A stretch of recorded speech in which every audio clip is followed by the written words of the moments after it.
سيدنا محمد وعلى آله وأصحابه أجمعين.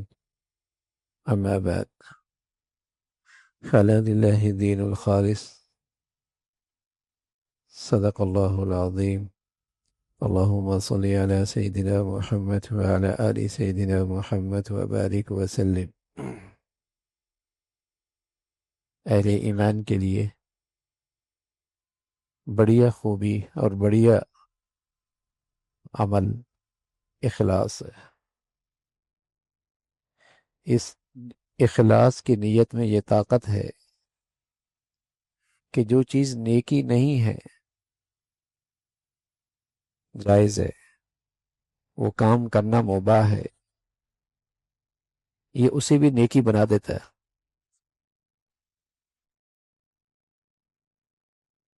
تجارت اپنی ضرورت ہے، مباح ہے، جائز ہے، لیکن نیت اچھی ہے، اس میں اخلاص آ گیا، یہ اللہ کو راضی کرنے کے لیے کر رہا ہے. 8 گھنٹے تجارت کر رہا ہے، مسلسل عبادت میں سو رہا ہے، اپنے جسم کی راحت کی ضرورت ہے،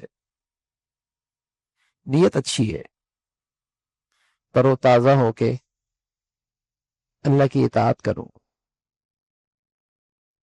لقمہ حلال کماؤں گا، کھانا کھا رہا ہے، اپنی ضرورت ہے، جائز ہے، مباح کام ہے، نیت اچھی ہے، عبادت بن جائے. اور اگر اخلاص نہیں ہے تو نیکی بھی نیکی نہیں رہتی. بڑی سے بڑی نیکی، بڑے سے بڑا نیک عمل بے قیمت ہو جاتا.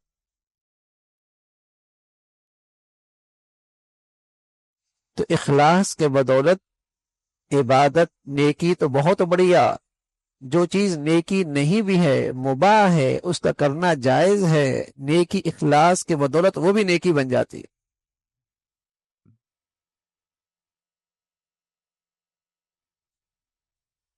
اگر ہم چاہیں تھوڑا سا دھیان کریں تو ہماری 24 گھنٹے کی زندگی نیکی بن سکتی. حضرات صحابہ رضوان اللہ اجمعین، پیارے نبی صلی اللہ علیہ وسلم کی صحبت میں ان کی ایسی تربیت ہوئی تھی، ان کی بظاہر دنیا بھی جو دیکھنے میں دنیا نظر آتی تھی وہ بھی عبادت تھی اور وہ بھی نیکی تھی. اور آج دنیا کی محبت اس قدر زیادہ ہو گئی، اس کی عظمت اہمیت اتنی ہو گئی کہ ہماری دینداری بھی اس دنیا کی نظر ہو جاتی ہے. ہم دیکھتے ہیں اس میں دنیا کا فائدہ کہاں ہوگا. زکوٰۃ دیتے ہیں نا، دیکھتے ہیں اس میں دنیا کا فائدہ کہاں ہوگا. کچھ دنیا کا فائدہ بھی سوچتے ہیں.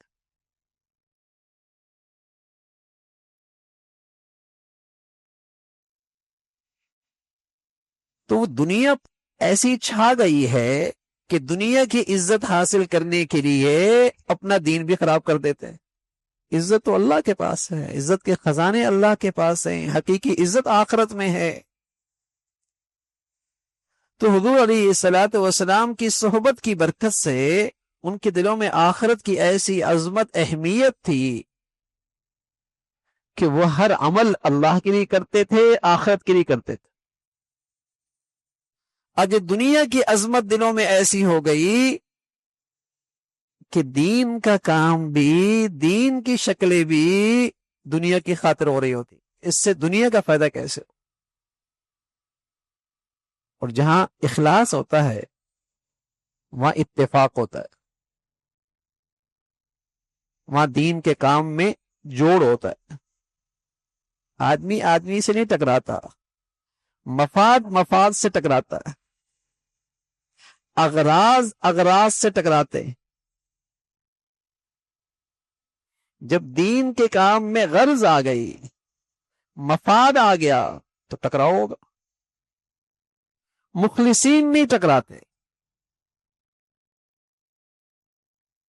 اخلاص کی برکت سے جوڑ رہتا ہے، اللہ تعالیٰ راضی ہو جائے۔ وہاں اگر کوئی مسابقہ بھی کر رہا ہے، آگے بھی بڑھ رہا ہے، تو پریشانی نہیں ہوتی۔ تو اللہ تعالیٰ اخلاص دے دے ہے مشکل چیز،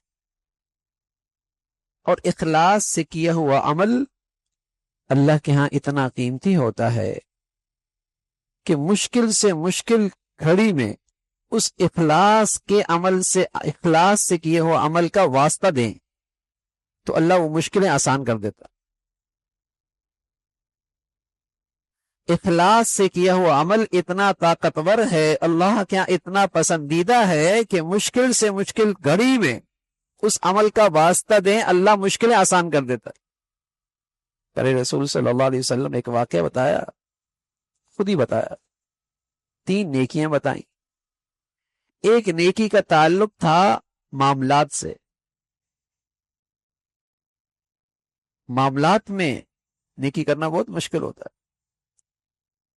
اس لیے کہ براہ راست اپنے مفادات پہ زد پڑ رہی ہوتی۔ فرمایا ایک شخص تھا، اس کا ایک مزدور ملازم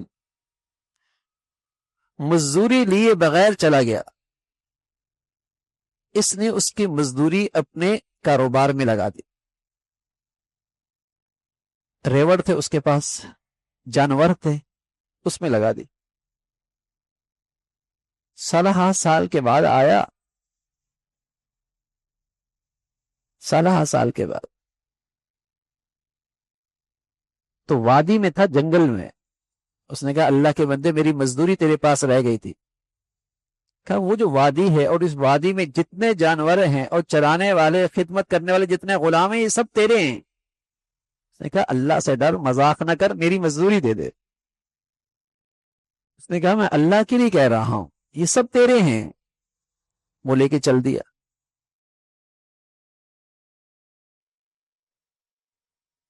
ایک نیکی یہ تھی۔ دوسری نیکی، اب دیکھو یہ اللہ کے لیے نا، دوسرا نیک عمل، ماں باپ کی خدمت کرتا تھا، ایک دن بکریاں چرانے دور نکل گیا، واپسی میں دیر ہو گئی، دودھ نکالا، والدین کی آنکھ لگ گئی، دیر ہو گئی تھی، دودھ لے کر ماں باپ کے سرانے بیٹھ کھڑا ہو گیا، آرام نہیں کر رہا کہ ان کی آنکھ کھلے گی تو شاید بھوک کی وجہ سے انہیں پریشانی ہوگی، اٹھا بھی نہیں رہا کہ نیند خراب نہ ہو، رات بھر یوں ہی کھڑے رہے۔ اللہ کے نبی نے یہ نیکی بتائی۔ تیسری نیکی یہ بتائی کہ گناہ کا خیال آیا، برائی کے لیے آگے بڑھا، بچی نے کہا ایسا نہ کر، اس نے پھر اصرار کیا، اس نے ٹالنے کے لیے کہا 500 اشرفیاں دوں گی، اس نے 500 اشرفیاں بھی جمع کر لی۔ اب قانون کی رسائی نہیں، انسان میں سے کسی کی نظر نہیں، خلوت ہے، پوری قدرت بھی ہے، گناہ کے قریب ہوا۔ اس نے کہا اللہ سے ڈر، ایسا نہ کر۔ گناہ سے بچنا اور اللہ کے لیے بچنا یہ بہت بڑی نیکی ہے۔ اللہ کی خاطر گناہ سے بچنا یہ بھی بڑی نیکی۔ اللہ کے نبی نے فرمایا یہ ایک نیکی تھی۔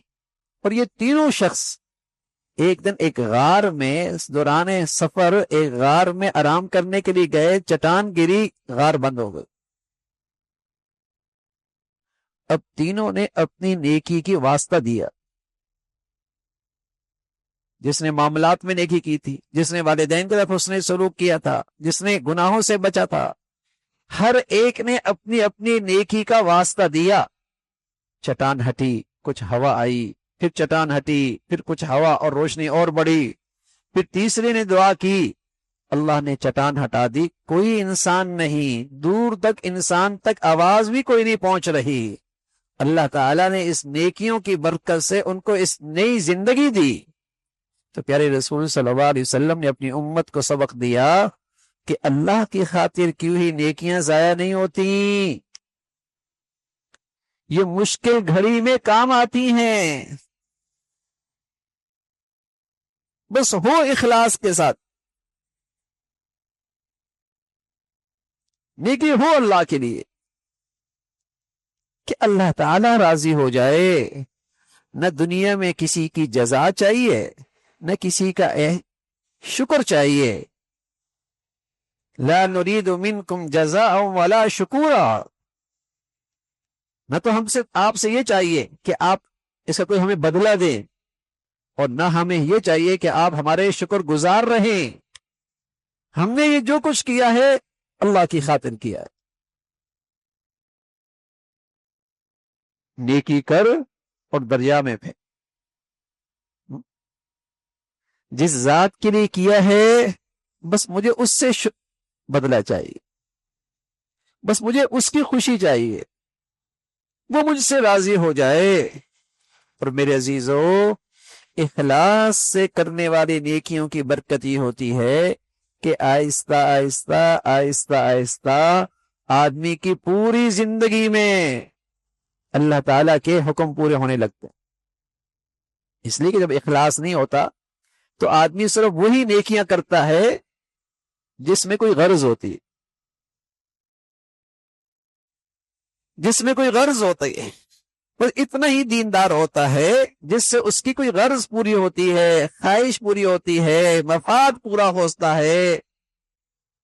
لیکن جب آدمی مخلص ہوتا ہے اور اللہ کو راضی کرنے کے لیے کرتا ہے تو پھر وہ کوشش کرتا ہے کہ بازار میں بھی اللہ راضی ہو، خوشیوں میں بھی اللہ راضی ہو، شادیوں میں بھی اللہ راضی ہو، معاملات میں بھی اللہ راضی ہو، حقوق العباد میں بھی اللہ راضی ہو، اور حقوق اللہ میں بھی اللہ راضی۔ آہستہ آہستہ اس کی پوری زندگی میں اللہ تعالیٰ کے احکامات پورے ہونے لگتے ہیں۔ تو انما الاعمال بالنیات، اعمال کا دار و مدار نیتوں پر ہے بھائی۔ ایک شخص نے ہجرت کی اور اس کی ہجرت کی نیت ہی تھی کہ وہاں جا کے شادی کروں گا۔ اب ہجرت بہت بڑا عمل ہے، اب شادی کرنے کی نیت سے ہجرت کی تو ٹھیک ہے، اس کی نیت اسی کی خاطر، اور ایک نے نیت کی کہ گندگی سے ہٹ کر ایمان کا ماحول مل جائے، میرا ایمان محفوظ ہو جائے، اللہ تعالیٰ راضی ہو جائے، اس کی ہجرت اس کے لیے ہو۔ عمل تو ایک جیسا ہی ہے، اس نے بھی ہجرت کی، اس نے بھی ہجرت کی، اس نے بھی جہاد کیا، اس نے بھی جہاد کیا، اس نے بھی مال خرچ کیا، اس نے بھی مال خرچ کیا، اس نے بھی علم کی خدمت کی، اس نے بھی علم سے خدمت کی، لیکن اجر جو ملے گا وہ تو نیت کے بدولت ملے گا، بقدر نیت ملے گی کہ کس جذبے کے ساتھ یہ عمل کیا، ریا کے لیے، تعریف کے لیے، نام و نمود کے لیے، واہ واہ کے لیے، وہ دنیا میں ہو گیا، اللہ تعالیٰ کے یہاں اس کی کوئی قیمت نہیں۔ لِيَبْلُوَكُمْ أَيُّكُمْ أَحْسَنُ عَمَلًا، اللہ تعالیٰ فرماتے ہیں ہم نے تمہیں زندگی دی، اور یہ زندگی اس لیے دی کہ ہم تمہیں آزمائیں کہ تم میں اچھا عمل کون کرتا ہے۔ یہ نہیں فرمایا کہ زیادہ عمل کون کرتا ہے، اکثر و عملہ نہیں، اچھا عمل کس نے کیا۔ اچھا عمل دو چیزوں سے بنتا ہے، ایک تو یہ بنتا ہے کہ وہ عمل شریعت کے مطابق ہو، اس میں گناہ کی ملاوٹ نہ ہو۔ اب لوگ بیچارے اپنے خیال میں پیسہ لگا رہے ہوتے ہیں، لیکن جہاں گناہ وہاں پیسہ لگا رہے ہوتے ہیں جہاں گناہ بھی خوب ہو رہے ہوتے ہیں، مرد عورت کا اختلاط بھی ہو رہا ہوتا ہے، آزاد ماحول بھی ہوتا ہے، اللہ کی نافرمانی بھی ہو رہی ہوتی ہے، نمازی بھی جا رہی ہوتی ہیں، اللہ تعالیٰ کا حکم بھی ٹوٹ رہا ہوتا ہے، اجر تو نہیں ملے گا۔ عمل کی اللہ یہ دیکھنا چاہتے ہیں کہ عمل اچھا کہاں ہے، اچھے عمل کہ وہ شریعت کے مطابق ہو، شریعت کی حدود کے تحت ہو۔ دوسری چیز اس میں اخلاص بھی، اخلاص بھی۔ مغرب کی میں 3 کے بجائے 4 پڑھ لوں، اخلاص سے پڑھوں، لیکن ظاہر ہے اس میں شریعت کا طریقہ نہیں، تو یہ عمل اچھا نہیں ہوگا۔ پڑھی تو میں نے 3 شریعت کے مطابق پڑھ لی،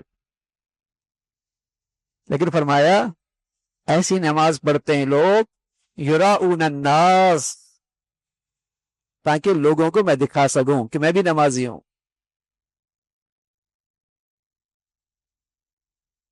اب اس میں اخلاص نہیں، تو اچھے عمل کی یہ شرط ہے کہ وہ شریعت کے مطابق بھی ہو، اس میں اللہ کا حکم بھی نہ ٹوٹے، اور اس میں نیت اور اخلاص بھی ہو، پھر وہ عمل بہت بڑھیا ہوتا ہے۔ تو ہمیں اپنے اعمال میں اس کی مشق کرنی چاہیے، اس کی مشق کرنی چاہیے۔ بس اوقات آدمی وضو کرتا ہے بغیر نیت کے کرتا ہے، تو وضو تو ہو جائے گا، نماز تو ہو جائے گی، لیکن اس وضو کی جو برکتیں ہیں، اس کا جو ثواب ہے، وہ نہیں ملے گا، وہ نہیں ملے گا۔